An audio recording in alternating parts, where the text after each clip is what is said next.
Hola, ¿cómo están? Muy buenas tardes, bienvenidas y bienvenidos a Hoy es Noticia en esta jornada de jueves 25 de septiembre. Comenzamos de inmediato a revisar lo más importante en titulares. Críticas en la oposición generó el cambio de postura de la candidata del oficialismo, Janet Jara, quien en un programa televisivo afirmó que Cuba claramente no es una democracia. Desde la Renovación Nacional y la UDI reprocharon que no calificara al dicho régimen como una dictadura. El presidente Gabriel Boric aseguró que espera que la candidatura de Michelle Bachelet a la ONU sea una política de Estado, más allá de las aprehensiones que genera la postulación en algunos sectores. El mandatario descartó además en su discurso ante Naciones Unidas haya criticado de manera directa a Trump.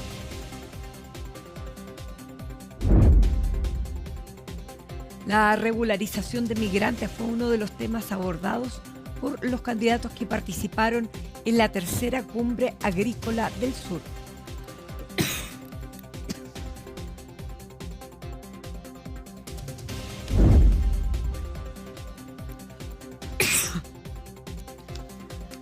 El presidente de la Autoridad Palestina debió hablar por videoconferencia ante la ONU debido a que el gobierno de Estados Unidos decidió revocarle su visado.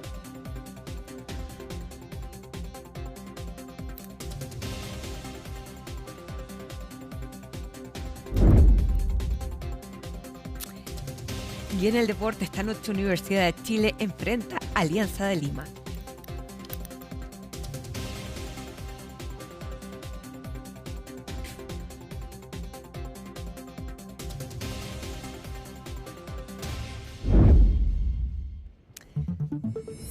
Comenzamos en política junto a Macarena Román. Hola Mati, muy buenas tardes. Claro, porque hay materia y hay actualizaciones, ¿cierto?, respecto a lo que pasa en la candidatura presidencial. En específico, en la candidatura oficialista más la DC, hablamos de Janet Jara, porque han causado controversias sus palabras que emitió anoche en TVN, donde habla sobre lo que sucede en Cuba. Si bien en Venezuela vuelve a reiterar que hay un régimen autoritario, ¿cierto?, como ya lo había dicho, sí cambia de alguna forma su versión en torno a Cuba, porque en abril en nuestro canal en CNN Prime, de hecho, ella hablaba de una democracia diferente, que era lo que según ella pasaba en la isla. Sin embargo, a medida que ha ido avanzando su candidatura y también el tiempo, ella ha hablado de que no hay democracia en Cuba, y con ello, por supuesto, abre una controversia respecto a la postura que ha tenido o ha mantenido, ¿cierto?, el Partido Comunista en base a esa situación. Porque el presidente del PC, Lautaro Carmona, en reiteradas ocasiones ha dicho que la situación de Cuba se da más bien a raíz del bloqueo que permanece, ¿cierto?, por parte de Estados Unidos a la isla, pero no hace una crítica, ¿cierto?, respecto a justamente el mandato que en este minuto rige en Cuba, y por ende se diferenciaría también de la postura que tiene la candidata Janet Jara versus a la postura que mantienen la mayoría, o por decir todos quienes militan en el Partido Comunista. Por eso entonces nuevamente llega al tapete esta situación, este tema, donde finalmente Janet Jara pone un matiz, ¿cierto?, respecto a sus primeras declaraciones, que justamente fueron emitidas en nuestro canal, en comparación a las que ha emitido a lo largo de estos meses, y bueno, y que nuevamente repite durante una entrevista en TVN. ¿Cuál es la importancia de esto?, se podrían preguntar. Lo importante es que, claro, en Chile quien representa, ¿cierto?, la postura internacional de nuestro país es quien lidera, en este caso el presidente o presidenta de nuestro territorio, y con ello entonces es importante también conocer la postura que tienen los diversos candidatos,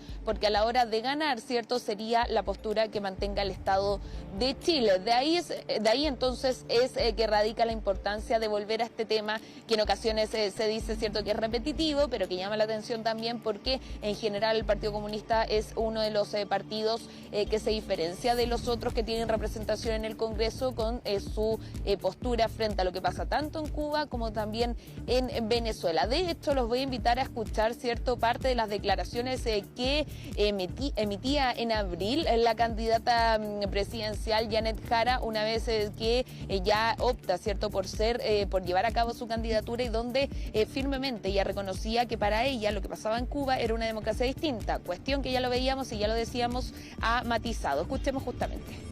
¿No considera una dictadura Cuba? No, yo creo que Cuba tiene un sistema democrático distinto del nuestro, que efectivamente pero hay partido único, como en muchos no hay países. No hay libertad, por supuesto. no hay libertad de expresión, no hay libertad de medio. Mire, hay un partido único, no es el único sistema así, creo que cada pueblo tiene que definir su gobierno. Bueno, ya lo decíamos, Mati, que esta postura cambia, ¿cierto? Y que ya habla de que en Cuba no hay democracia y que eso entonces sería una distancia de lo que han dicho miembros de su propio partido, el Partido Comunista. ¿Cómo toman estas declaraciones sus competidores? Johannes Kaiser decía, más vale que estas posturas se evidencien antes de ser candidata o al inicio de una candidatura, pero dice que más bien es una maniobra, ¿cierto?, electoral, el hecho de cambiar de posición frente a lo que pasa en un régimen como el cubano. Por su parte también José Antonio Kast es crítico respecto a las palabras de su contrincante, la candidata Janet Jara, en torno, ¿cierto?, a este, entre comillas, cambio de posición respecto a lo que hablaba de Cuba. Si en primera instancia decía que era una democracia distinta, que había, claro, un único partido, pero que era la realidad cubana, lo cierto es que ahora entonces habla de que hay vulneraciones de los derechos humanos.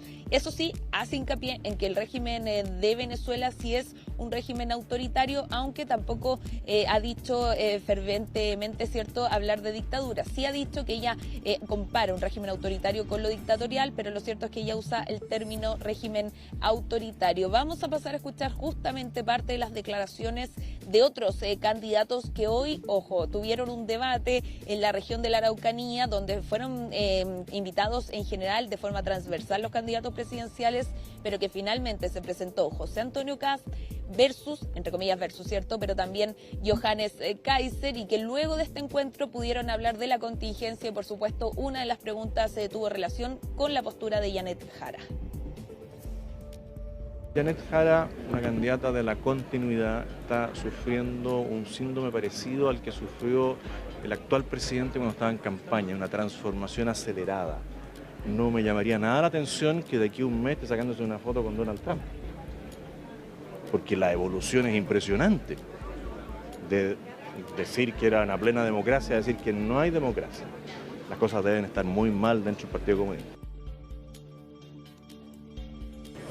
Mire, el régimen cubano es una tiranía en la práctica, y si vas exactamente a la definición, es una tiranía del Partido Comunista cubano en Cuba. Y es apoyado por muchos partidos que supuestamente son democráticos a lo largo del mundo. Respecto de lo que plantea la candidata, bueno, yo creo que este tipo de conversiones se tienen que dar antes de las elecciones, no durante las elecciones cuando es tan conveniente cambiar de opinión.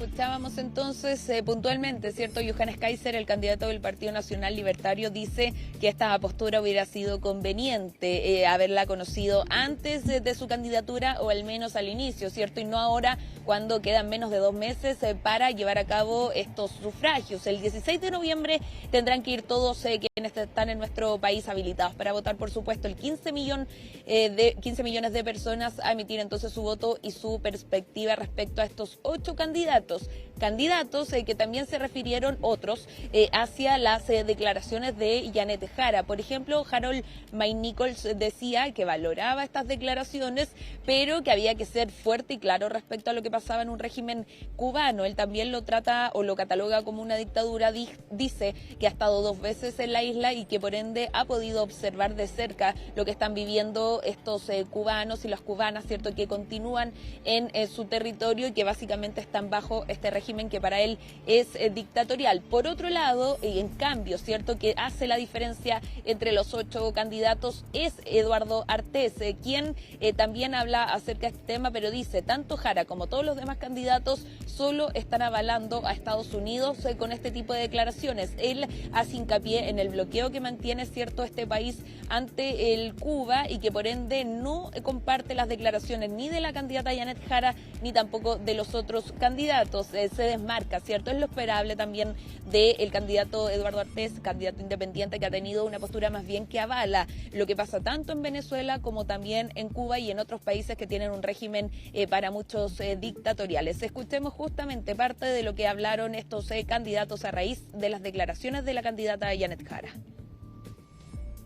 Me parece muy bien que vayamos adaptando el lenguaje, pero lo que no me parece bien es que lo que tiene un nombre no se lo digamos y le busquemos un arreglo. Cuba es una dictadura y el que diga lo contrario quiere decir que tergiversa la verdad. Dicen a coro que en Cuba no existe democracia, que en Cuba hay un régimen autoritario, ¿no? Están más bien inclinándose frente a Estados Unidos y buscando la venia de Estados Unidos. ¿Cuáles son los parámetros democráticos que podrían ser universales?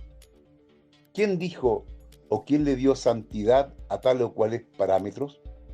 La situación de Cuba y los problemas, cómo lo resuelven, es un tema de los cubanos, de su sistema, de su gobierno, del pueblo cubano.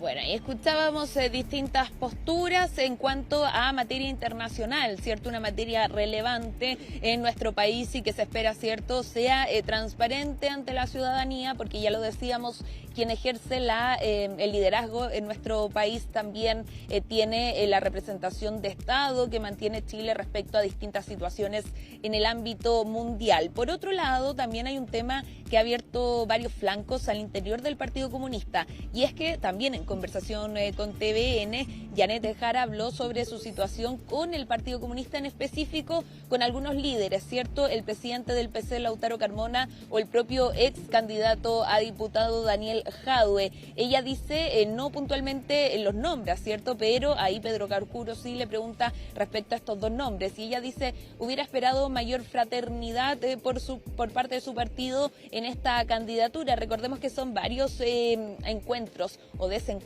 que ha provocado el Partido Comunista de cara a esta candidatura de Janet Jara. Se adelantó, por ejemplo, por parte de Daniel Jadue cuando ella pretendía suspender su militancia, cuestión que después no pasó. Lautaro Carmona, una vez que Daniel Jadue cambia de medida cautelar, que pasa de prisión preventiva a arresto domiciliario, dice que va a ser un integrante, ¿cierto?, relevante dentro de la candidatura de Janet Jara o de la campaña, cosa que tampoco pasó y que Janet Jara tuvo que salir a decir, él será un aporte a nuestra campaña como cualquier otro militante. Y así un sinnúmero de situaciones, la misma situación de cuando Lautaro Carmona y el propio Lagos, ¿cierto?, Juan Andrés Lagos, criticaron al ex ministro de Hacienda, Mario Marcel. Janet Jara también tuvo que en reiteradas ocasiones intentar bajarle el perfil a esa situación y desencontrar o tratar de enfrentar más bien el punto de crítica que le habían hecho líderes de su partido hacia el ex ministro de Hacienda, Mario Marcel. Así podríamos seguir, ¿cierto? Son varias las situaciones que la han abierto como controversia por parte del Partido Comunista a su propia candidata Janet Jara. Por eso, entonces, es que ella habla de una falta de fraternidad. Ahí Pedro Carcuro le pregunta, ¿pero es deslealtad puntualmente? Y ella dice, no quiero definirlo, no me haga definir, ¿cierto?, lo que sucede ahí, pero sí habla de al menos una escasez de fraternidad por parte de algunos líderes o por parte de algunos militantes del Partido Comunista. Escuchemos reacciones respecto a este tema. Algunos personeros del Partido Comunista no le han facilitado las cosas a Janet Jara en lo que va de esta campaña. Se habla de autonomía, pero esa autonomía no es tal. Y por lo tanto, en esta etapa, lo central es justamente el compañerismo y la fraternidad. Y eso debieran observarlo todos los partidos políticos. Yo creo que hoy día somos todos importantes en un componente del progresismo que tenemos que enfrentarnos a la ultraderecha y a la derecha. Todos somos necesarios, la unidad es fundamental y esperamos avanzar siempre en aquello. Bueno, ahí escuchábamos, ¿cierto?, declaraciones al interior de los partidos que respaldan la candidatura de Janet Jara y que, por supuesto, mantienen la atención respecto a su pronunciamiento. Hoy, de hecho, en unos minutos más, a las 6 de la tarde, está convocada una actividad en la comuna de Peñalolén por parte del comando y la propia candidata Janet Jara. Por supuesto, se le preguntará por la propia actividad, pero también por la contingencia. ¿Qué es, entonces, cómo definiría, ¿cierto?, lo que sucede en Cuba, para que entre en detalle respecto a este tema y también a ver si puede ahondar, Mati, en el tema de la poca fraternidad que ella ha sentido por parte de algunos integrantes del Partido Comunista, que, ojo, que a la vez también tienen representación, por supuesto, dentro del comando. Bárbara Figueroa es parte del comité estratégico, Marcos Barraza es su asesor directo, entre otros militantes del Partido Comunista que son parte relevante, por supuesto, dentro de estos 9 partidos que están respaldando la candidatura de Janet Jara. Muy bien, muchísimas gracias, Macarena Román.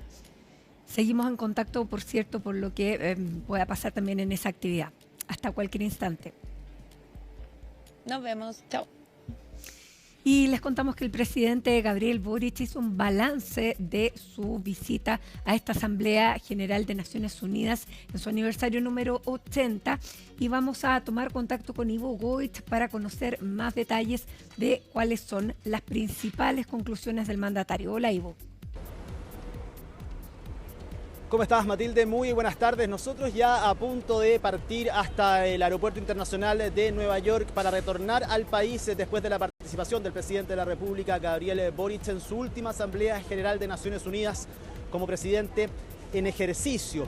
Días de intensas actividades donde pudimos ver el día martes su discurso ante el Pleno de las Naciones Unidas y su participación también en distintas instancias multilaterales, muchas de ellas relacionadas con el cambio climático, con la defensa de la democracia, la lucha contra el extremismo y una serie de reuniones bilaterales que mantuvo durante sus 3 días de trabajo, martes, miércoles y jueves, el presidente Gabriel Boric. De hecho, el día de hoy cerró su agenda de reuniones bilaterales antes de conversar con los medios de comunicación con 2 reuniones muy importantes, una de ellas con Antonio Guterres, el secretario general de Naciones Unidas, y también posteriormente con Jacinda Ardern, la ex primera ministra de Nueva Zelanda. El día de hoy el presidente Gabriel Boric junto a su delegación, su comitiva de ministros y también acompañados por Paula Narváez y Juan Gabriel Valdés, el embajador chileno en Estados Unidos, hicieron un recuento de lo que fue la participación de la delegación de Chile, de los principales objetivos que se lograron acá en Estados Unidos y también de la agenda de tareas que viene para el futuro. Una de las más importantes, por supuesto, la candidatura a la Secretaría General de Naciones Unidas de la expresidenta de nuestro país, Michelle Bachelet, una que fue anunciada en el discurso el día martes ante el Pleno de Naciones Unidas por el mismo presidente de la República, Gabriel Boric. Una candidata que ya está efectivamente realizando distintos tipos de contactos. Fue importante realizar ese lanzamiento desde acá, desde Nueva York. Una persona que es muy conocida en Naciones Unidas como Michelle Bachelet y de la cual el gobierno espera que esta candidatura se tome como una política de Estado más allá de los debates que se han generado en nuestro país. Uno de ellos tiene que ver con los distintos mensajes enviados por el presidente Boric en cada uno de sus discursos. Sin nombrarlo directamente, pero interpretando las palabras, sacando cuentas, se refirió en más de una ocasión y criticó las palabras del presidente de Estados Unidos, Donald Trump. Él dijo el día de hoy que jamás lo nombró, que él ha hecho esto y las críticas van más allá de quién sea el presidente en particular que las emita, sino que los temas macros son los cuales el presidente termina criticando. Y esto a raíz de, por estos mismos discursos del presidente y comentarios que podrían de alguna manera afectar las posibilidades de la candidatura de Michelle Bachelet al ser Estados Unidos uno de los 5 miembros con poderes de veto dentro del Consejo de Seguridad de Naciones Unidas. Si uno de esos miembros, de esos 5 miembros permanentes del Consejo de Seguridad se opone y pone un veto sobre esa candidatura, se terminarían las aspiraciones de la expresidenta de nuestro país. Fue consultado acerca de eso el presidente Gabriel Boric, de sus críticas a Donald Trump, y esto fue lo que nos dijo. Y esto va más allá de un presidente en particular. Acá se ha afirmado, y hay quienes han afirmado, no solamente en ese podio, sino en muchos lugares, que el calentamiento global no existe, que es una mentira. Lo puede haber dicho el presidente Trump, lo ha dicho también el presidente de Argentina, lo han dicho diferentes liderazgos en diferentes partes del mundo. Y yo creo que es totalmente legítimo discutir sobre cuáles son las mejores medidas para enfrentar esto. Entonces, negar la realidad de la crisis climática, que no es una opinión, está respaldada por la ciencia, es mentir. Luego de eso, el presidente se refirió a un tema que ha sido debate durante esta semana en nuestro país y tiene que ver con la idea propuesta por el presidente de la Sociedad Nacional de Agricultura, Antonio Walker, de levantar una propuesta de formalizar a los inmigrantes irregulares que hayan entrado como turistas para que puedan trabajar en el país. Todo eso porque no existe la fuerza laboral necesaria para cumplir las tareas relacionadas con la agricultura y el campo en nuestro país. Se respondió acerca de eso el presidente diciendo dos cosas. Uno, que tiene una muy buena relación con la SNA y precisamente con el trabajo que ha realizado Antonio Walker a cargo de esta institución, pero también tomando en cuenta la realidad migratoria de nuestro país y que no estamos en condiciones de seguir recibiendo a migrantes, teniendo en cuenta el problema que tenemos al interior de nuestro territorio, efectivamente, pero que proviniendo de la SNA al menos es una propuesta que se podría estudiar, pero hay que sopesarla efectivamente con la realidad, con lo que dicen los números, la realidad y el problema que ha generado, el problema migratorio que se ha generado en Chile. ¿Qué fue lo que dijo el presidente Gabriel Boric refiriéndose a un tema del acontecer nacional? Pasemos a escucharlo ahora. Habría que estudiar en detalle la propuesta que hace el presidente de la Sociedad Nacional de Agricultura. Tengo una muy buena opinión de Antonio Walker. En esto funciono sobre principios. El trabajo tiene que ser digno, se tienen que respetar los derechos laborales, los derechos humanos. Y lo que hemos dicho también, y esto se tiene que equilibrar, es que en términos generales Chile no está en condiciones de recibir más migración, en particular migración irregular. Y de hecho, cuando nosotros asumimos, las fronteras estaban totalmente desbordadas. Una de las cosas que hemos hecho es poner orden en las fronteras. Entonces, es una propuesta que habría que ver sus detalles. Por ahora no está en los planes del gobierno innovar en esta materia, pero vamos a acoger siempre de manera constructiva lo que plantea la SNA porque ha tenido un rol muy, nuevamente, constructivo.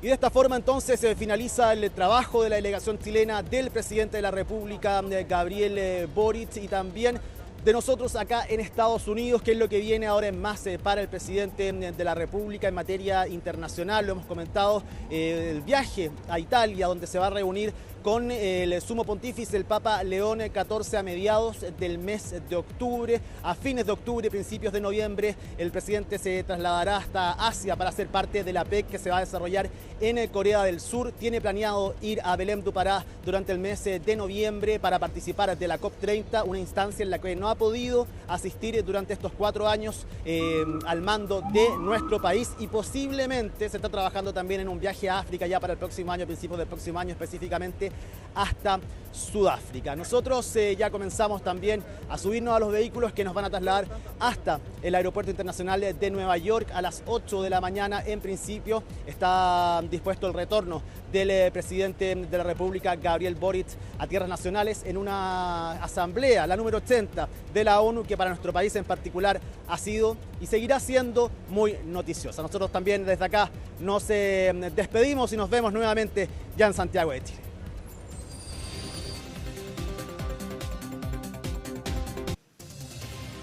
Los candidatos presidenciales José Antonio Kast y Johannes Kaiser se reunieron en la tercera cumbre agrícola en la región de la Araucanía. Justamente enfrentaron muchísimas preguntas por el tema propuesto por la SNA de regularizar migrantes para que puedan trabajar en el sector. Y aquí está Miguel Ángel Araya, que nos va a contar lo que ocurrió, las declaraciones de Evelyn Matei, que se restó de este debate, pero cuéntanos tú, y perdón por la voz, así que todo el micrófono es tuyo. Bienvenido, Miguel Ángel. No te preocupes, Matilde, un gusto en saludarte a ti y a quienes nos ven a esta hora. Tú lo decías, algo que se tomó la agenda durante esta jornada es esta propuesta que presentó ya hace un par de días atrás la SNA, la Sociedad Nacional de Agricultura, respecto a partió siendo o hablándose sobre la regularización de personas extranjeras, de inmigrantes irregulares en nuestro país.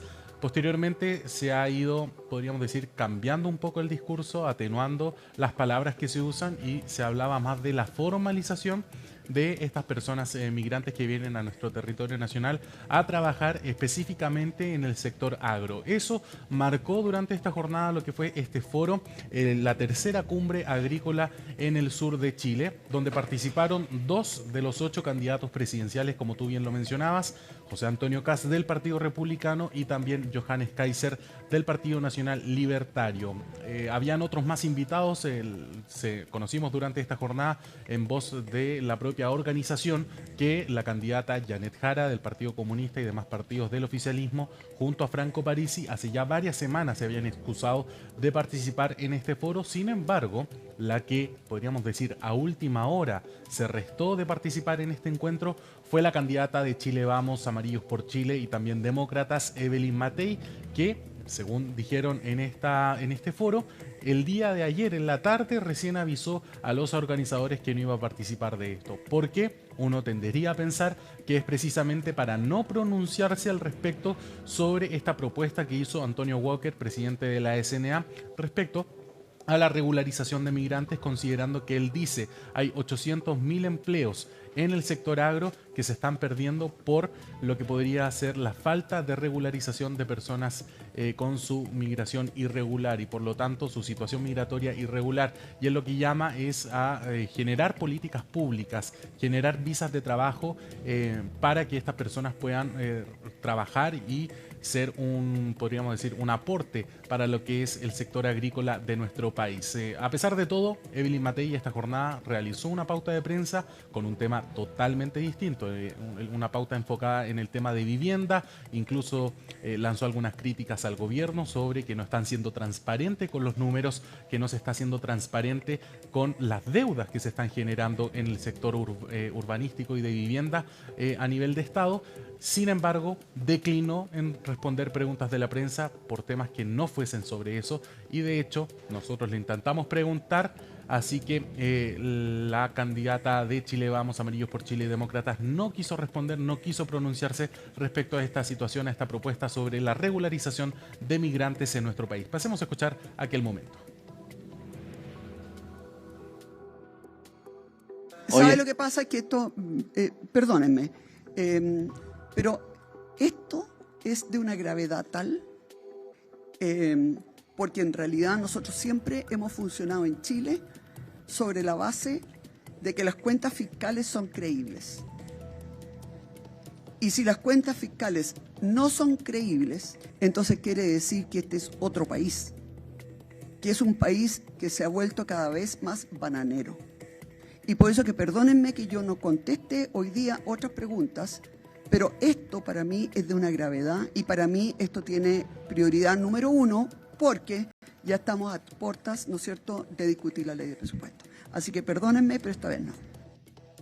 Ojo, antes de seguir con el tema agricultura, porque la candidata Matei, en esta pauta sobre el tema de vivienda, hace incluso una especie de amenaza, si lo podríamos definir de alguna manera, una advertencia, mejor dicho, para no que suene tan grave, una advertencia de que si el gobierno no regulariza y no transparenta las cifras de deudas, de cuánto se está generando en el sector urbano, ella dice que los parlamentarios de Chile Vamos y también de la oposición están dispuestos a, podríamos decir, condicionar la discusión de la ley de presupuesto y eso también ha sido bastante llamativo. Pero volviendo a la discusión que nos trae a la mesa sobre esta propuesta para regularizar lo que son los migrantes en situación irregular en nuestro país, bueno, al respecto, claramente se refirieron en este foro en el sur de nuestro país que se realizó ahí en la región de la Araucanía, los candidatos Johannes Kaiser y también José Antonio Kast, y esto fue lo que tenían que decir.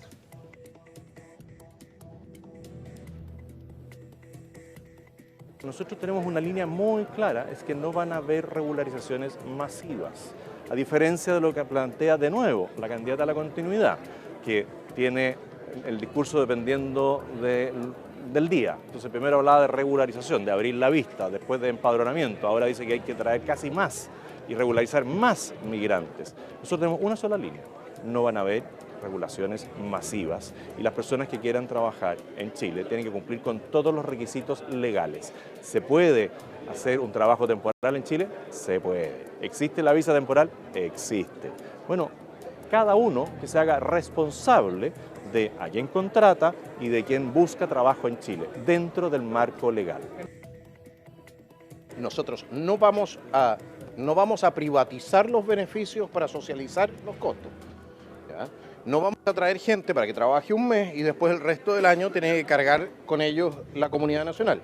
Ese no va a ser el caso. Las personas que se encuentran ilegalmente en Chile van a salir de Chile. Chile no va a seguir teniendo fronteras abiertas. Chile no va a regularizar a la gente que se encuentra ilegalmente en Chile. Quien quiera venir a trabajar tiene que pasar por la puerta ancha. Lo conversé con el presidente de la SNA, les mostré cuáles eran nuestras alternativas, les mostré también cuál era la problemática asociada a lo que se había propuesto. Y creo que entendieron bien cuál es nuestra posición en esta materia. ¿Pero a usted no le parece la propuesta? No, pero evidentemente que no me parece la propuesta, por eso salí a criticarla. Bueno, ahí escuchábamos entonces a los dos candidatos que representan parte de la oposición actualmente acá en nuestro país. Ellos dicen que Chile no está en las condiciones entonces de seguir regularizando a personas con su situación migratoria irregular. De hecho, uno más, un poco más, podríamos decir, tenaz que el otro. Sin embargo, ellos dicen que existen estas visas temporales para que algunas personas extranjeras puedan venir por un tiempo establecido a trabajar a nuestro país. La crítica que se hace es que si no queda claro si estas personas, cuando se termina este plazo, si hay una fiscalización de que efectivamente se hayan retirado de territorio nacional o muchos se quedan acá viviendo. Eso es parte entonces del debate que se ha tomado los últimos días. De hecho, durante esta jornada también conocimos voces empresariales que se refirieron a todo este debate sobre la propuesta que hace la SNA. De hecho, fue Susana Jiménez, presidenta de la CPC, que también se refirió, señalando que uno de los focos que está teniendo el gremio es precisamente la regularización de la migración para poder generar nuevos puestos o generar mano de obra que pueda facilitar el trabajo en el sector agrícola. Nosotros tenemos una línea muy clara.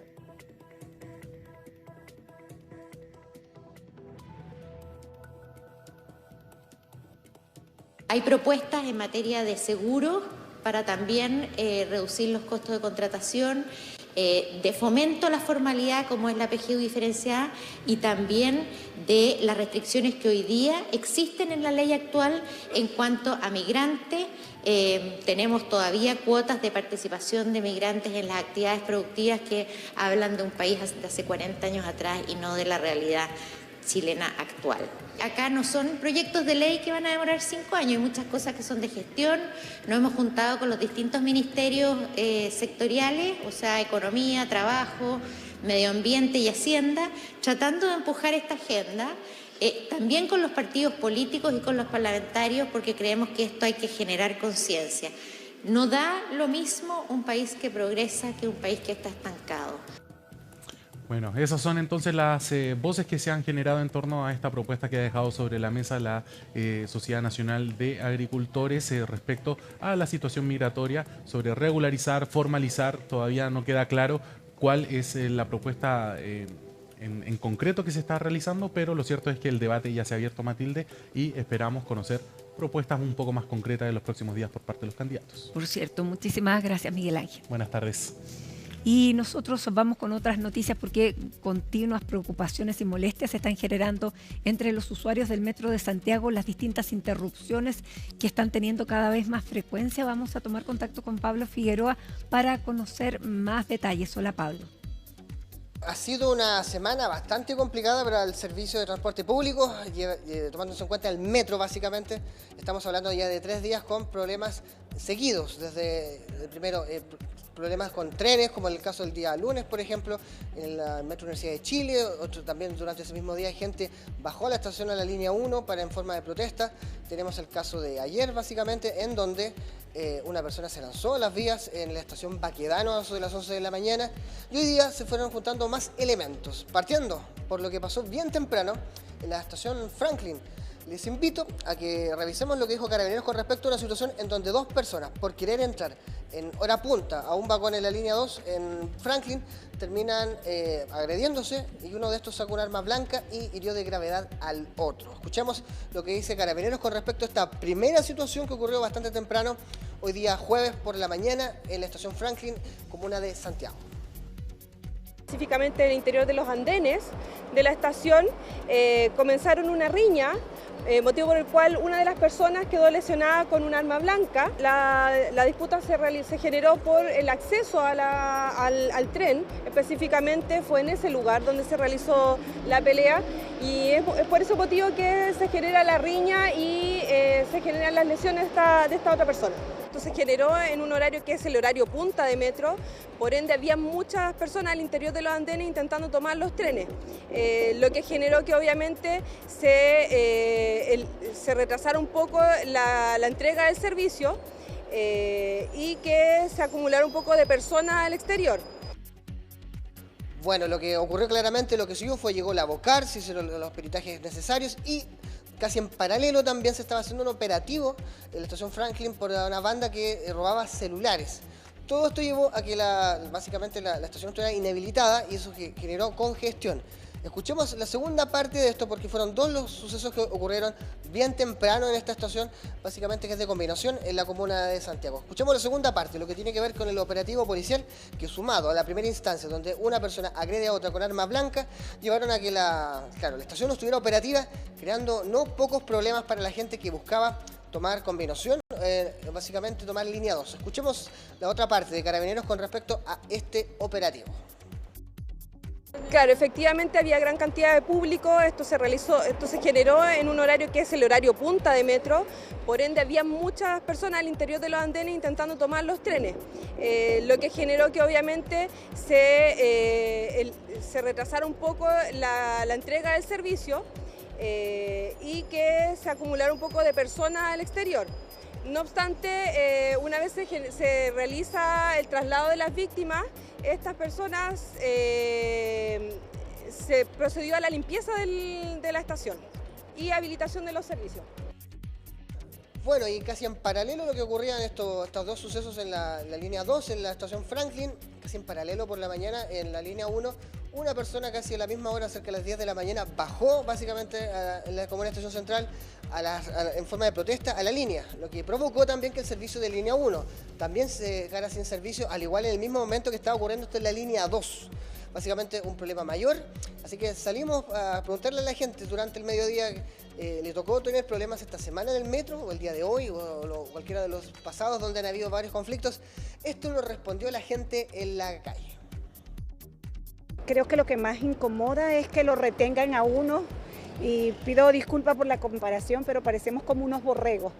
No hacen nada con retener a 30, 50 personas, porque el impacto que se sufre al permitir el acceso es que todos quieren avanzar y todos quieren ir en el primer lugar.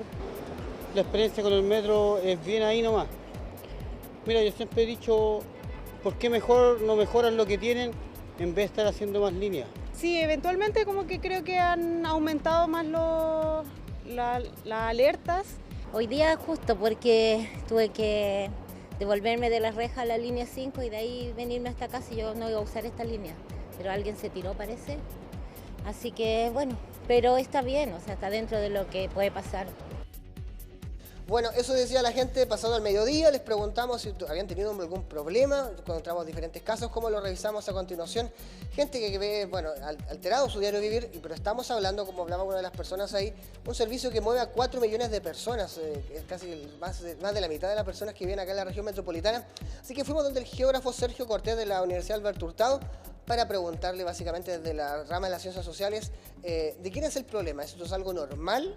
O sea, vamos a empezar a normalizar este tipo de situaciones ante cada vez llega más gente a ocupar este servicio, o básicamente son cuestiones que están pasando básicamente porque se juntó la mala suerte. Bueno, responde Sergio Cortés a través de esto. ¿De dónde viene? ¿Esto es algo normal? ¿Hay que acostumbrarse? ¿O básicamente es una mala semana dentro de la suerte del servicio del metro? Responde el facultativo de la Alberto Hurtado a continuación.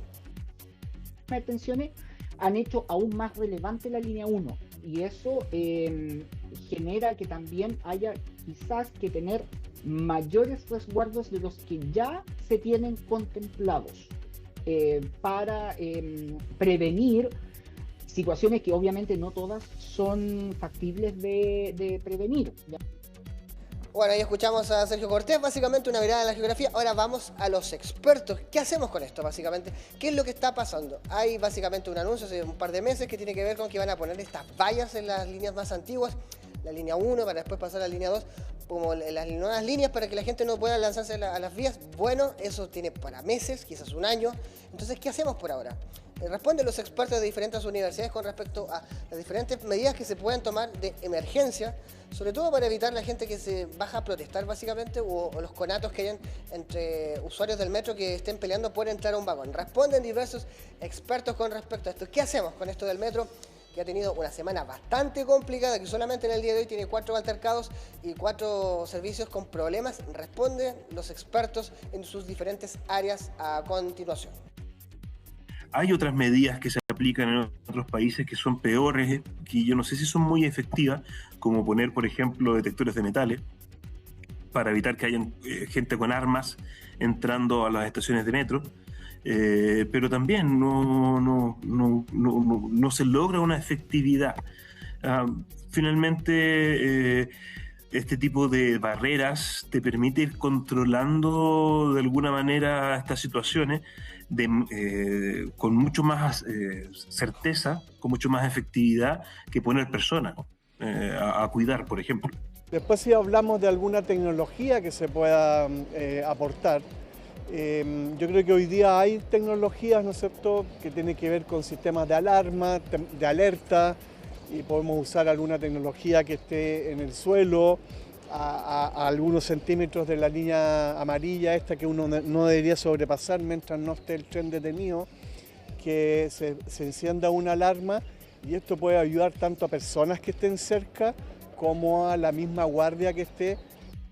Bueno, básicamente está la opinión de las personas, de los expertos con respecto a un servicio de metro que nunca hay que olvidar que es ocupado por cerca de 4 millones de personas de forma diaria. Por ende, dependemos muchas de las personas de lo que ocurre con el servicio, debido a que el Redbus para muchos no tiene el mismo tiempo de transporte, básicamente. Bueno, ¿qué va a pasar? ¿Se va a seguir repitiendo estos problemas? ¿Se van a tomar soluciones inmediatas? Lo importante es que lo que todos apuntan, que es poner estas vallas como en las líneas nuevas, en la línea 1 y 2, tenemos para por lo menos un año esperar a que esto sea una realidad en todas las estaciones del servicio de red de metro. Muy bien, muchas gracias, Pablo. Bueno, y a esta hora vamos a tomar contacto con Nueva York, con el embajador de Chile ante Estados Unidos, porque se está desarrollando, ustedes lo han visto a través de nuestras pantallas, esta 80ª Asamblea General de Naciones Unidas en un marco tal vez muy noticioso, generado no solamente por la crisis de Naciones Unidas, sino que también por el discurso del presidente Donald Trump de la situación de Palestina, el reconocimiento de países que han efectuado el Estado de Palestina y, por supuesto, por la presentación de la expresidenta Michelle Bachelet como candidata de Chile a la Secretaría General. Y es por eso que está con nosotros el embajador de Chile en ese país, Juan Gabriel Valdés. Juan Gabriel, muchísimas gracias por acompañarnos. Disculpe la voz, pero estamos afónicos un poco. Así que muy buenas tardes, gracias por estar con nosotros. Muy buenas tardes a ustedes, mucho gusto de estar con ustedes. Embajador, lo primero, bueno, usted sabe, en Chile se han generado distintas voces luego de conocer la candidatura de la expresidenta Bachelet a la Secretaría General. Pero lo primero que lo quiero preguntar, y lo hablábamos aquí, el momento que está atravesando Naciones Unidas es un momento muy complejo y probablemente muy pocas personas querrían asumir una candidatura en estas condiciones. ¿Cuál es el desafío hoy que tiene Naciones Unidas y por qué es importante esta candidatura en este momento? A ver, Naciones Unidas efectivamente yo creo que pasa por el momento más delicado desde la época en que fue fundada a fines de la Segunda Guerra Mundial.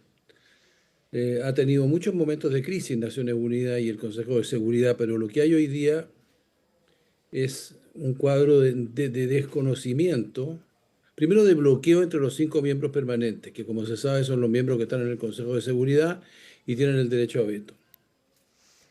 No ha habido capacidad de diálogo, no ha habido capacidad de avanzar en los problemas reales que tiene el mundo hoy día, y esos 5 miembros están bloqueados entre sí, no han permitido el cambio del Consejo de Seguridad, que obviamente debería permitir el acceso de otros países del mundo, tanto en África como en América Latina.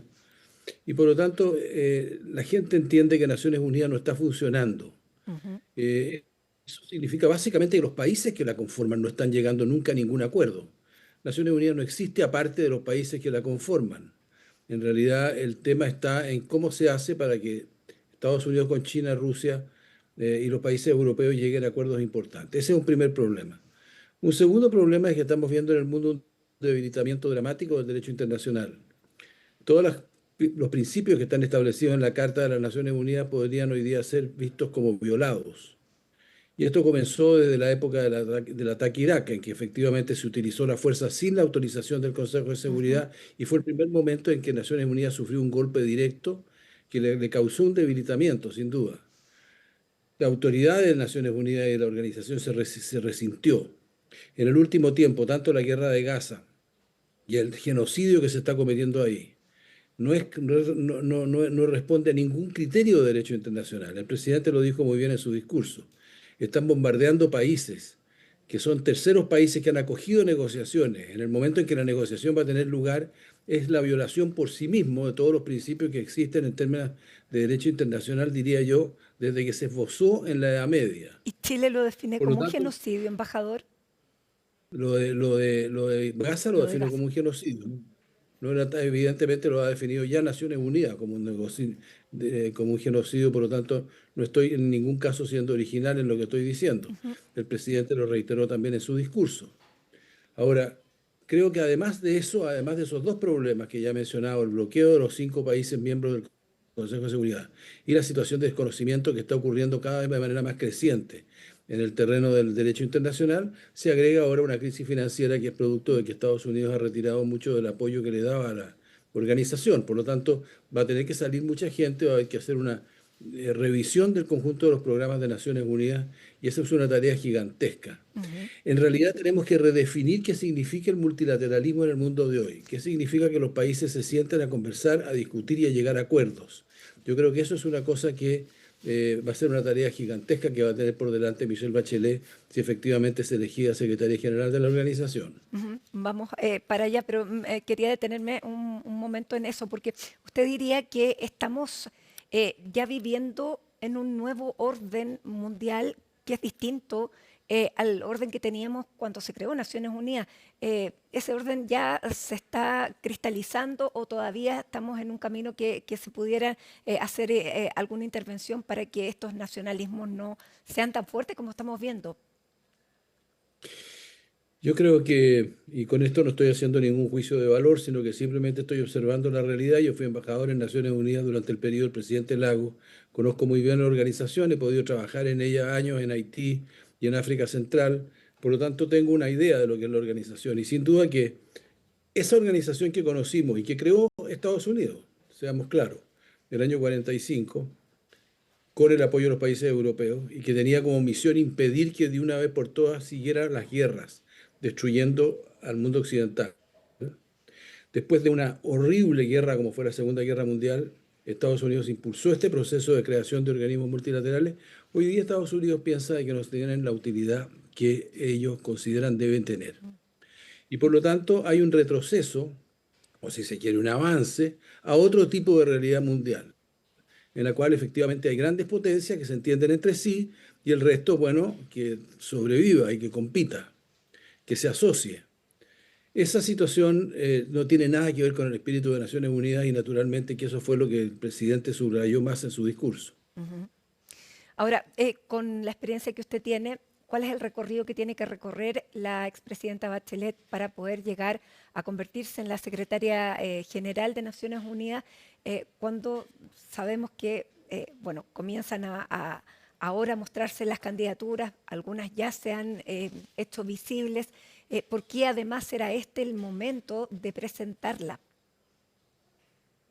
A ver, eso es muy importante porque yo he oído, desgraciadamente no he tenido tiempo por la cantidad de reuniones en que he estado, no he tenido tiempo de leer las críticas que se me dice hacen en Santiago.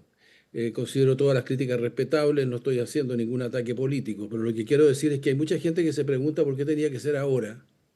Y quiero decir de que el gobierno se vio obligado a hacerlo ahora, porque este es el lugar, en la Asamblea General en que están los países reunidos, y este proceso no es un proceso largo. Este proceso va a avanzar de manera muy sustantiva y va a llegar en mayo a situaciones de resolución pronta. Por lo tanto, el cuadro o se presentaba ahora la candidatura de la presidenta Bachelet o efectivamente no se podía presentar más adelante, porque como has dicho muy bien, hay candidatos, de hecho 2 candidatos que pertenecen al sistema de Naciones Unidas que están recorriendo el mundo y que están haciendo su propia postulación, cosa que es perfectamente legítima, son 2 personas muy valiosas. Evidentemente que había que hacerlo ahora y eso tiene repercusiones, estamos en un periodo electoral y entiendo que eso ha generado discusiones en Chile. Pero lo que me interesa subrayar es que hay que tener un gran coraje para pensar en estar hoy día a cargo de Naciones Unidas y hacerse responsable y promover una reforma radical como la que tiene que tener el organismo. Aquí no estamos hablando de una continuidad. Este secretario general es el último de un tipo de secretarios generales que yo creo que ya no van a existir más. Yo creo que el próximo secretario general tiene que ser una persona que incorpore al sector privado, al sector público, para pensar en un mundo en el cual la inteligencia artificial se transforma en esencial, cómo se regulan las relaciones entre los países y cómo se regulan internamente los países para enfrentar transformaciones de grado y de la dimensión que tiene la situación tecnológica de hoy. ¿Cómo se va a enfrentar el tema del calentamiento de la atmósfera, que por más que alguien lo niegue en la Asamblea General, resulta absurdo? Es cuestión de mirar en nuestro país y ver cómo avanza la sequía desde el norte hacia el sur. Es cuestión de mirar lo que sucede en Estados Unidos, como decía bien el presidente hoy día de la tarde, y los incendios y la cantidad de dramas que ocurren en California. Por lo tanto, creo de que el desafío de la persona que asuma esto es enorme y repito, se lo dije a la presidenta, es admirable que ella quiera servir desde un organismo así a la humanidad, enfrentando el nivel de tareas prácticas y políticas que va a tener un nuevo secretario general. Por lo tanto, estamos ilusionados con la candidatura de Michelle Bachelet. Embajador, Argentina ha presentado, o se ha presentado el mismo también, a Rafael Grossi, que hoy es director general del Organismo Internacional de Energía Atómica de Naciones Unidas, y ya tiene prácticamente el apoyo de Estados Unidos, se reúne con el secretario Marco Rubio. ¿Eso es una ventaja o podría leerse al revés? Es verdad, es una muy buena pregunta. La presidenta Bachelet también va a reunirse en algún momento con las autoridades de los 5 miembros del Consejo de Seguridad. Por lo tanto, yo espero que va a tener también una reunión con el señor Rubio o con el señor Landau en Washington dentro de los próximos meses para explicar su programa. Ahora, ningún país entre los 5 miembros permanentes le conviene mucho levantar un candidato como su candidato, porque eso provoca un veto de quien no piensa como el país que lo está levantando. Vale decir, si hay demasiado ruido de uno de los 5 miembros por un candidato, ese candidato va a ser vetado por alguien más. Nosotros pensamos que ninguno de los candidatos tiene la experiencia de una persona que ha sido presidenta 2 veces de un país, que ha dirigido la ONU Mujeres. Hay que pensar que 50% del mundo son mujeres y que además ha tenido la posibilidad de tener el tema de derechos humanos, que es un tema tan importante en el mundo entero. La presidenta Bachelet tiene una experiencia en ese sentido mucho más vasta, me parece a mí, y eso le da una enorme ventaja. Ahora, naturalmente que hay opiniones y habrán diferencias, y este es un camino difícil que hay que seguir, no va a ser fácil, y tiene que contar con la aprobación del próximo gobierno de Chile, que es una cuestión que en algún momento veremos. Ahora, Rebeca Greenspan, que es de Costa Rica, pero que es secretaria general de la Conferencia de las Naciones sobre el Comercio y el Desarrollo, tal vez pudiera tener menos experiencia que la expresidenta Bachelet, pero Costa Rica no levanta ninguna animadversión. Y no estoy pensando en animadversiones personales, pero la presidenta Bachelet fue secretaria el organismo de Naciones Unidas para los Derechos Humanos y levantó un informe muy crítico sobre China. También fue crítica sobre Rusia y claramente su discurso no es el que compartiría el presidente Donald Trump. Por eso le pregunto, una candidata que no despierte ninguna animadversión, ¿pudiera correr con más ventaja desde esa perspectiva? A ver, puede ser, pero yo conozco mucho a Rebeca Greenspan, soy un amigo de ella desde hace 30 años, y Rebeca ha escrito en Naciones Unidas informes sobre la presencia de Israel en los territorios ocupados que no han sido del placer ni de Estados Unidos ni de Israel. Por lo tanto, también uno podría pensar de que eso también opera o podría operar en contra de ella. Ella es una gran persona y creo que naturalmente aquí no estamos haciendo una competencia de calificaciones, ni mucho menos, pero es evidente que la presidenta Bachelet tiene una marca en Naciones Unidas muy importante. Hay que haber estado con ella en los corredores de Naciones Unidas para darse cuenta que uno se puede demorar un tiempo en caminarlo, que es el doble de lo normal, porque va deteniéndose cada 2 minutos a partir de los abrazos y de los saludos que le quiere dar a alguien en el camino.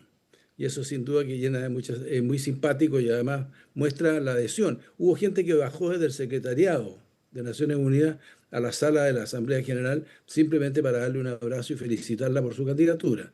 Por lo tanto, estamos hablando de una persona que es perfectamente competitiva y que tiene sus propias cosas que decir, y tendremos que competir en un cuadro difícil, complejo, porque los dos candidatos que se han mencionado aquí son buenos candidatos, en un periodo en el cual es un periodo extraordinariamente incierto en la historia del mundo. Yo estuve hoy día con personas que son europeos, que trabajan en Naciones Unidas y que colaboraron conmigo en distintas tareas en Haití o en África Central, y me decían, no es un tema de que la guerra sea una posibilidad, la guerra es la probabilidad. Claro. Es decir, el cuadro es dramático desde el punto de vista de la seguridad internacional y desde el punto de vista de lo que significa un mundo que parece estar evolucionando de manera demasiado similar a lo que pasó en los años 30 en Europa. Embajador, aquí en Chile también se habla mucho del poder de veto que tienen los 5 miembros permanentes del Consejo de Seguridad de Naciones Unidas, porque es el Consejo de Seguridad el que propone el nombre finalmente a la Asamblea. Yes. Pero usted, con la experiencia que tiene, explíquenos qué es lo que tiene que ocurrir para que efectivamente un país use su poder de veto para un nombre. A ver, yo creo que en el pasado, y el mundo ha cambiado mucho, como ya hemos dicho tantas veces en esta entrevista, en el pasado los 5 miembros querían llegar a un acuerdo. Buscaban una persona que les resultara a todos una persona tolerable, aceptable. De acuerdo a la elección del señor Pérez de Cuéllar, que fue una elección en la cual se analizaron más de 50 nombres, y se llegó al señor Pérez de Cuéllar, que era el embajador del Perú en Moscú primero, y después estaba en Lima, en un alto cargo, y fue al final una casualidad prácticamente que lo llevó a estar en la Secretaría General. En el caso de Kofi Annan fue elegido desde adentro del sistema, porque no se pudieron poner de acuerdo en ninguna persona de fuera del sistema. En este caso yo lo que creo es que los países no quieren utilizar el veto contra una persona. Utilizar el veto por Estados Unidos o por Rusia o por China significa un acto de animadversión hacia el país de donde proviene esa persona, que no tiene ningún sentido. O sea, ellos van a hacer lo posible por no vetar. Obviamente, si llegara a haber un consenso, son 15 los miembros del Consejo de Seguridad, un consenso mayoritario a favor de una persona que Estados Unidos considera que atentaría en contra de sus propios intereses en el Consejo, es posible pensar en un veto. Pero yo dudo muchísimo que por una oposición, o sea, un país puede preferir a otro, un país puede votar por otro, puede apoyar a otro, puede hacer trabajo por el otro, pero vetar a quien se le opone me parece que es poco probable. Entonces creo que lo importante en este momento es que la presidenta, con la legitimidad que tiene, hable con cada uno de los países que forman parte, particularmente los 5 miembros, pero va a tener que hablar con los representantes de los 15 miembros del Consejo de Seguridad, también con los 10 elegidos. Y bueno, de eso se trata la campaña, porque se ha hablado mucho de que es una campaña que también es costosa, que requiere del apoyo del país. Por lo tanto, ¿en qué consiste esta campaña? Bueno, la campaña consiste básicamente en persuadir a los países que están en el Consejo de Seguridad que Michelle Bachelet tiene la capacidad de hacer de puente y de trabajar conjuntamente con los 15 miembros del Consejo, de no ser alguien que llega prejuiciada en contra de un país. Hay que pensar, por ejemplo, en la enorme relación que ha tenido la presidenta con Estados Unidos, que ella estudió en Estados Unidos, estudió los temas militares, los temas de seguridad en Estados Unidos, tuvo sus hijas en el colegio en Estados Unidos, o sea, es una persona que conoce muy bien este país. Pero también ha sido como presidenta una persona que ha visitado los otros países del Consejo de Seguridad con mucha frecuencia. Por lo tanto, creo de que la idea de que ella constituye un puente entre distintos mundos es algo que es válido y lo ha hecho durante su vida y creo que sirve mucho. Aquí no se puede simplemente tener un administrador. Una administradora o administradora es muy útil desde el punto de vista de la Secretaría General de hoy, pero puede ser una persona que colabore con la Secretaría General. Pero una Secretaría General tiene que tener una visión política. No puede haber estado encerrado en una unidad de Naciones Unidas durante años y años, simplemente especializado en un tema. Creo que desde ese punto de vista siempre se ha preferido tener o primeros ministros o expresidentes, ex primeros ministros o expresidentes, que han tenido la capacidad de imaginar el mundo político nuevo y de tener una buena interlocución con todos los miembros de la comunidad internacional. Embajador, en su rol ya, le quiero preguntar por las negociaciones que está llevando Chile con Estados Unidos por el tema arancelario. La subsecretaria de Relaciones Internacionales, Claudia Sangüesa, ha planteado que espera que pronto efectivamente se pueda llegar a un acuerdo definitivo que finalmente haga que el 48% de los productos que todavía quedan de Chile con algún tipo de arancel puedan llegar al mínimo o a cero. Pero aquí en Chile la pregunta es, ¿cuánto ayudan las declaraciones del presidente Boric? Por ejemplo, la que hoy día se le preguntaba durante este punto de prensa sobre, que no lo aludió directamente, pero era, bueno, a buen entendedor, pocas palabras, que ayer se estaba criticando al presidente Donald Trump. A ver, yo creo que Estados Unidos es un país que tiene una larga historia de relación con Chile, donde han habido buenos momentos y malos momentos. Pero lo que yo creo, y me parece que es así porque me lo han dicho personas que hoy día tienen responsabilidades de gobierno en Estados Unidos, ellos saben que la relación con nosotros es muy estable desde el punto de vista de que las bases de la construcción de esa relación están en perfecto estado. Hay que entender, por ejemplo, que en materia de seguridad hemisférica y en lucha contra los carteles, en la lucha contra la droga, en la lucha contra el crimen organizado, Chile ha tenido hoy día una colaboración con Estados Unidos como no ha tenido nunca antes en su historia. O sea, lo que hoy día hace la PDI y Carabineros con el FBI y con las instituciones del Departamento de Seguridad Nacional de Estados Unidos es inédito. Y eso sin duda que es algo conveniente para los dos países. Los dos países lo valoran y entienden que es parte muy importante de la relación. No diré nada de las relaciones entre las Fuerzas Armadas, que son muy positivas. Tampoco puede uno evitar de decir que todo lo que está pasando en el terreno de la astronomía, en el terreno de la ciencia, en el terreno del intercambio científico entre los dos países, también tiene una enorme fuerza. Y el apoyo del presidente Boric a la lucha de Ucrania contra Rusia y a los temas que tienen que ver con la calificación de ciertas dictaduras latinoamericanas que efectivamente usurpan el poder, incluso robando elecciones que ya han sido definidas, naturalmente que eso también inspira respeto en Estados Unidos. Yo vi a la mesa de Estados Unidos en la Asamblea General aplaudir el discurso del presidente Boric. Yo creo que en Chile hay una sensibilidad extrema hacia ciertas críticas. Es evidente que el gobierno de Chile y el gobierno de Estados Unidos hay ciertos temas que no comparten. Hay ciertas ideas que son distintas. Y hay ciertas ideas que se pueden discutir y se pueden conversar. Pero yo creo que Estados Unidos tiene claro de que una relación de respeto, no necesariamente de simpatía, pero sí de respeto, es muy importante. También entiende que hay elecciones en noviembre en Chile y que hay otro gobierno pronto. Por lo tanto, yo siento que no afecta en absoluto lo que el presidente manifiesta, que son sus propias opiniones y que representa muy bien, me parece a mí, la política exterior de Chile, los principios de la política exterior de Chile y los principios morales que han orientado a la democracia chilena. Me parece a mí que ese tipo de planteamientos no afectan la relación con Estados Unidos. ¿Y cuánto Si fuera de otra manera, ¿sí? Si fuera de otra manera, naturalmente que habría que buscar una manera de dialogar y de abrir más diálogo y más conversación. Pero hasta este momento yo participaba en algunas de las reuniones acompañando el excelente equipo chileno que dirigió la subsecretaria de la económica del ministerio. Yo la verdad es que creo de que el proceso está muy bien encaminado, tenemos un cuadro técnico ya resuelto y tenemos que entrar a discutir productos. Y esa situación pasa también por la Casa Blanca y por una decisión política que no es fácil de entender cómo se va a desarrollar, porque no se ha explicado nunca bien, en el sentido que no hay una metodología, es el presidente Trump el que va a definir, y yo creo que esto es muy importante que lo escuchen los auditores y que lo recordemos todos. La Corte Suprema, un juez en Estados Unidos declaró de que las decisiones de aranceles del presidente Trump no eran constitucionales, y en este momento hay un recurso a la Corte Suprema presentado en urgencia por el presidente Trump para resolver si efectivamente todo este proceso del que estamos hablando tiene legalidad o no.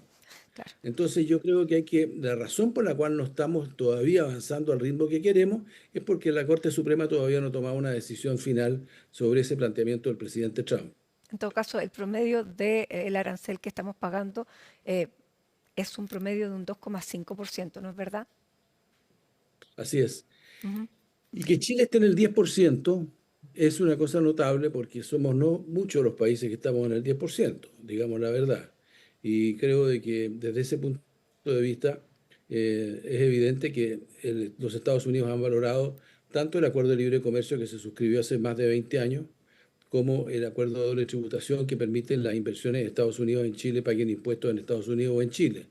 Yo creo que por ejemplo, nuestro trabajo en la materia de cobre fue precisamente en contacto y en permanente coordinación con las empresas norteamericanas que invierten en Chile. Y eso sin duda que es visto como algo positivo desde Estados Unidos y de la Casa Blanca. Muy bien. Son las empresas las que plantean su posición en contra del arancel. Muy bien, embajador Juan Gabriel Valdés, le quiero agradecer esta conversación a esta hora con CNN Chile, agradecerle la disposición y como siempre seguimos en contacto. Que tenga muy buenas tardes. Muchas gracias, mucho gusto de estar con usted. Hasta luego. Hasta luego. Hacemos un alto a esta hora. En Hoy es Noticia les contamos que hay 15 grados de temperatura, cielos parciales a esta hora. Hacemos un alto y ya estamos de regreso. Bueno, y a esta hora de la tarde les vamos a hablar de un accidente minero que hubo en Indonesia y del que nos va a hablar Pilar Gutiérrez, pero antes me aprovecho de despedir. Felipe Hernández por la voz me va a cubrir y va a seguir con nosotros el noticiero, así que muchísimas gracias, Felipe. No, pues. Pero saludamos de inmediato a Pilar Gutiérrez. Pilar, cuéntanos, muy buenas tardes. Muy buenas tardes. Claro, se trata de un accidente que ocurrió en la mina de cobre de Grasberg en Indonesia y que ha generado una fuerte reacción por parte del mercado y que ha llevado que el precio del cobre suba cerca de 4% lo que fue este miércoles y que se mantenga todavía elevado durante esta jornada. Ha estado en valores cercanos a $4,75 la libra y lo que explica esto tiene que ver con la gran magnitud de este complejo minero. Se trata de la segunda mina de cobre más grande del mundo, luego de lo que es Escondida, y en ese sentido la producción anual es cercana a 800.000 toneladas. Eso es lo que entonces la información que entrega la empresa controladora, que es Freeport Indonesia, es decir, una mina que es controlada en conjunto por la gigante minera a nivel mundial Freeport-McMoRan, en conjunto también con el holding minero del gobierno de Indonesia. En ese sentido, lo que ocurrió fue que el pasado 8 de septiembre ocurrió una luz de barro que inundó la mina y en ese sentido dejó un accidente fatal que dejó hasta el momento 12 fallecidos y también todavía hay 5 desaparecidos que continúa la búsqueda. En ese sentido, eso llevó a que se detenga la operación en la mina de Grasberg y ha generado importantes repercusiones en cuanto a las proyecciones de producción del metal rojo hacia adelante, lo que ha generado este importante efecto, esta reacción del mercado y que ha elevado de manera importante los precios del cobre, el precio del cobre. Pasemos a escuchar el análisis que hacía precisamente por este tema Juan Carlos Guajardo de Plus Mining. Cualquier interrupción en esta mina son muy relevantes para el mercado del cobre. La producción en este año 2025, desde el accidente que fue el 8 de septiembre, no va a estar presente. La mina va a estar detenida, lo que significa alrededor de un tercio de la producción del año, en menos. Estamos hablando del orden de más de 200.000 toneladas de cobre menos por este motivo.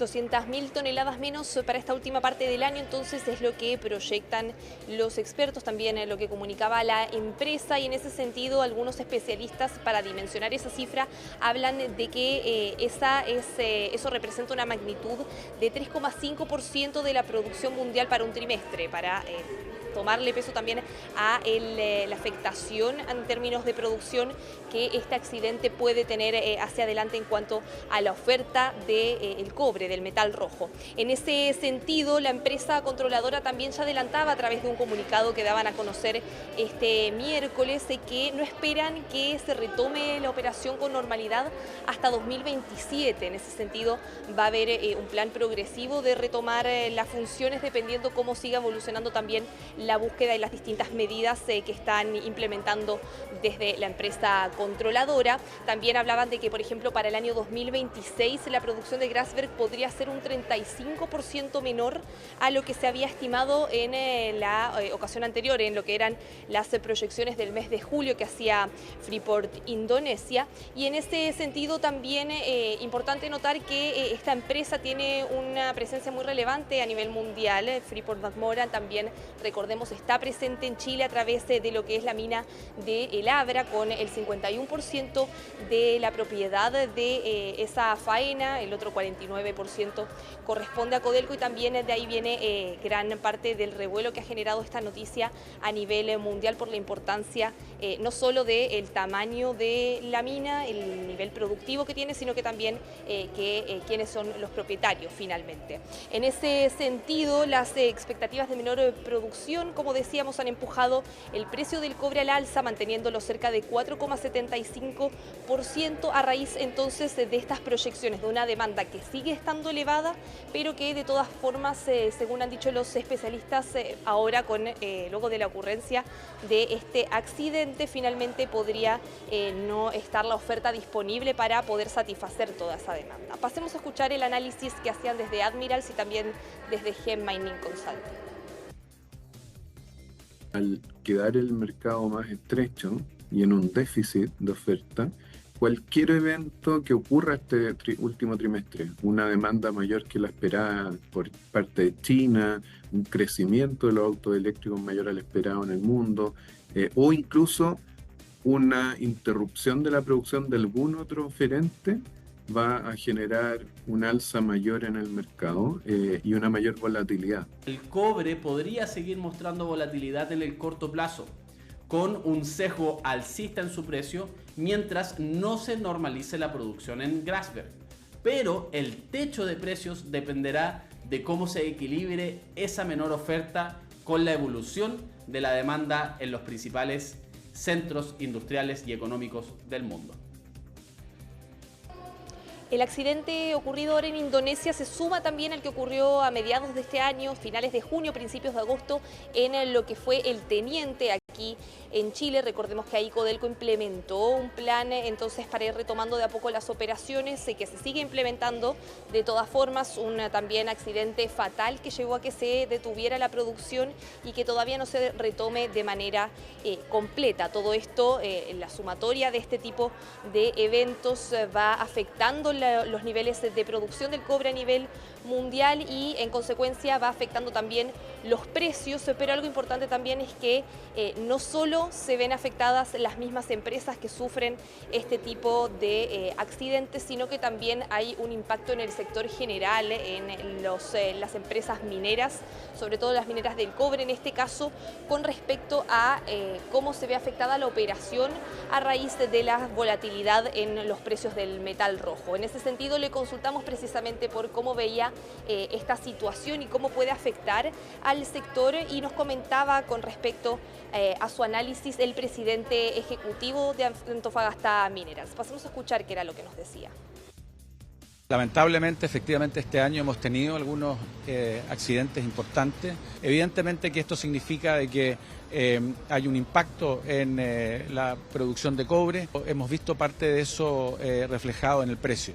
Por lo tanto, en un mercado del cobre que tiene en general una estrechez en su oferta, esto va a significar una restricción adicional. Pero el impacto y la medida todavía es temprano poder determinarlo.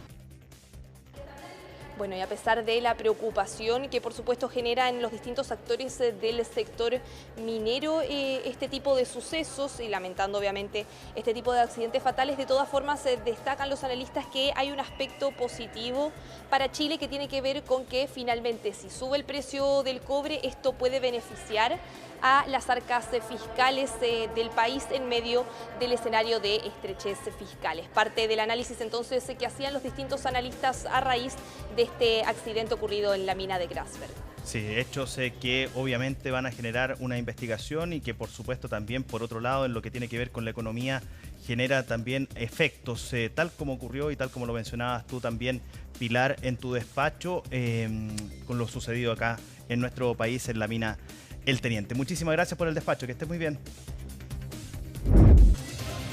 Bien, ya estamos de regreso en esta edición de Hoy es Noticia desde la sala de redacción de CNN Chile, cuando son las 19:08. Y vamos a hablar de un hecho que obviamente está marcando la agenda también, que es el tema de seguridad, pero particularmente lo que han hecho como acción vecinos de un sector de la comuna de Maipú. Hablamos del sector de la Villa El Abrazo, quienes ya cansados de la cantidad de asaltos que han vivido en el último tiempo, bueno, están tomando algunas decisiones, como por ejemplo instalar un cartel donde, entre otras cosas, señalan, obviamente, estar cansados y que se estarían armando y que se están coordinando entre ellos. Bueno, quien tiene todos los detalles es María Luisa Carrión y nos cuenta justamente con respecto a esto.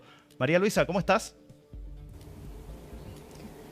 Hola, ¿cómo están? Muy buenas tardes. Durante esta mañana fuimos hasta Villa El Abrazo en Maipú para poder conversar con los vecinos tras conocer de esta situación que pudiera parecer insólita, pero la verdad es que es más frecuente de lo que nosotros quisiéramos incluso imaginar, que es los vecinos organizados contra la delincuencia, hartados ya de los asaltos, de las encerronas, del robo de los teléfonos celulares mientras esperan la locomoción colectiva. Los vecinos se organizaron, no a través de una junta de vecinos, a través de un grupo de WhatsApp, más de 200 vecinos de Villa El Abrazo, e instalaron un lienzo muy visible allí en plena calle que dice: cuidado, zona de asaltos y encerronas, como forma ya, una gota que rebalsó el vaso, como forma de advertir a la comunidad, a la gente que no es del sector, y que ese es un lugar donde frecuentemente, y ellos nos decían, incluso en sus frases, como pan de cada día, ocurren asaltos a los locales comerciales, encerronas y además el robo de los celulares mientras esperan la locomoción colectiva. Señalaron que se organizaron a través de un grupo de WhatsApp donde hay más de 200 vecinos allí agrupados, que cada uno entregó lucas, lo llamaron una lucatón, para poder instalar este lienzo que no tiene permiso municipal, puede ser retirado por municipio si es que así lo estima conveniente la autoridad local, pero que es una forma de protesta que ellos encontraron al verse ya cansados de tener que estar todos los días recibiendo a través de los mismos grupos de WhatsApp información de vecinos que han sufrido lamentablemente algún robo, les han robado los vehículos o les han robado los teléfonos celulares, que es lo más frecuente que suele ocurrir en los sectores. Conversábamos con algunos vecinos quienes defendían esta idea, pese a que no es valorada por muchos analistas expertos en seguridad. Ya vamos a estar hablando de eso, pero los invito en primera instancia a escuchar qué es lo que señalaban los vecinos con los que conversábamos durante esta mañana. Mira, nosotros tenemos un grupo de seguridad que se llama Villa El Abrazo y por ahí nos enteramos de todo lo que pasa, de aquí, de las turbas, cuando los autos vienen doblando y aprovechan que el semáforo está en rojo, se esconden ahí entre medio de las palmeras. El paradero de allá ya lo tienen casero también, asaltando a la gente, entonces ya estamos aburridos de esto. Este cartel que está acá fue una medida como desesperada de los vecinos para decir, por último, para prevenir y que los vecinos que muchas veces no tienen la aplicación SOSAFE puedan ver de que en esta intersección tienen que tener la precaución. Nos ha tocado colocar cámaras, tenemos Verisur, tenemos incluso con reja eléctrica. Mira, cámaras, me tocó asegurar hasta las cámaras porque las cámaras se nos las llevaron. Ahí escuchábamos a los vecinos, incluso una persona que tenía un local comercial muy cerca de la intersección de Camino Melipilla con Egipto, que tenía que tener el local prácticamente enrejado. Incluso nos decía que estaba tan enrejado que a veces las personas no se acercaban a comprar porque pensaban que estaba cerrado.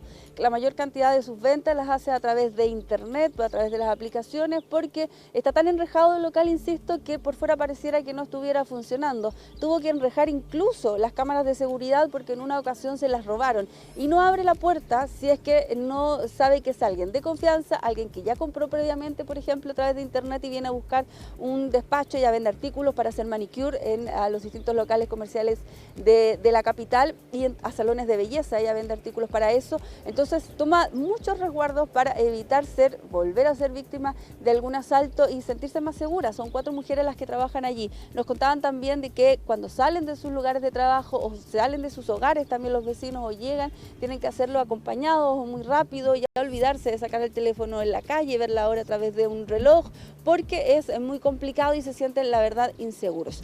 Sin embargo, como no tienen permiso municipal, esto puede crear algún conflicto con el municipio. Intentamos tener alguna declaración del alcalde Tomás Bodanovich, pero la alcaldía del municipio declinó entregar declaraciones a los medios de comunicación durante esta jornada. Sin embargo, conversábamos con expertos quienes nos señalaban que el cartel en sí puede ser una medida comunicacional efectiva. De hecho, los medios de comunicación llegamos a través de este cartel que salió publicitado en las redes sociales. Sin embargo, para los mismos delincuentes esto no pudiera ser tan efectivo, que allí un mensaje mucho más elocuente sobre lo organizado que están los vecinos podría tener una efectividad mayor. En lugar de decir, por ejemplo, cuidado zona de asaltos, poder decir cuidado vecinos organizados. Y además de que no cuenta con el permiso respectivo y que en ese sentido labores más eficientes como el trabajo unido de carabineros, de seguridad municipal en conjunto con los vecinos sería más efectivo que solo colocar un lienzo en la vía pública.